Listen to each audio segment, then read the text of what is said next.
Qubadlı rayon İcra Hakimiyyətinin təşkilatçılığı ilə Sumqayıt şəhər Şəhidlər Xiyabanında 1-ci Qarabağ müharibəsində torpaqlarımızın müdafiəsi uğrunda qəhrəmancasına şəhid olmuş Təhməzov Eyvaz Nəlimanoğlunun 50 illik yubiley tədbiri keçirildi. Əvvəlcə şəhidimizin məzarı üzərinə əklil və gül dəstələri qoyuldu. Ruhuna dualar oxundu. Tədbirdə çıxış edən Qubadlı rayon İcra Hakimiyyəti başçısının müavini Allahverdi Haqverdiyev qeyd etdi ki, 1-ci Qarabağ müharibəsində Qubadlı rayonunda 238 nəfər şəhid, 274 nəfər əlil olmuşdu. 100 nəfərdən çox sakinimiz itkin düşmüşdü. 27 sentyabr 2020-ci il tarixindən başlanan 44 gün davam edən Vətən müharibəsi Azərbaycanın qələbəsi ilə başa çatdı. Digər çıxış edənlər qürur hissi ilə Vətən müharibəsində qazanılan zəfərdən danışdılar. Eyni zamanda şəhidimizlə bağlı xatirələri bölüşdülər. Şəhidimizin ailə üzvləri göstərdikləri diqqət və qayğıya görə Ali Baş Komandan Prezident İlham Əliyevə, 1-ci vitse-prezident Mehriban Əliyevaya minnətdarlığını bildirdilər. Bildirək ki, Təhməzov Eyvaz Nəlimanoğlu 1975-ci il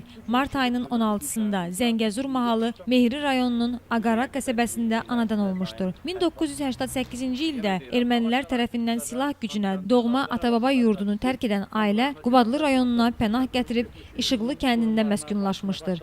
Gənc Eyvaz ermənilərdən qisas almaq üçün 1991-ci ildə Qubadlı ərazi özünü müdafiə taboruna daxil olub. 2 il Qubadlının Ermənistanla sərhəd kəndlərində gedən döyüşlərdə, erməni quldurlarına qarşı döyüşlərdə iştirak etmişdir. 1994-cü ilin əvvəllərində düşmənə qarşı başlanan hücum əməliyyatında öndə gedərək vuruşan Eyvaz Nəlimanoğlu Təhməzov ağır və qanlı döyüşdə şəhid olur. Məzarı Sumqayıt şəhərindəki Şəhidlər Xiyabanındadır. Subay idi. Allah bütün şəhidlərimizə rəhmət eləsin.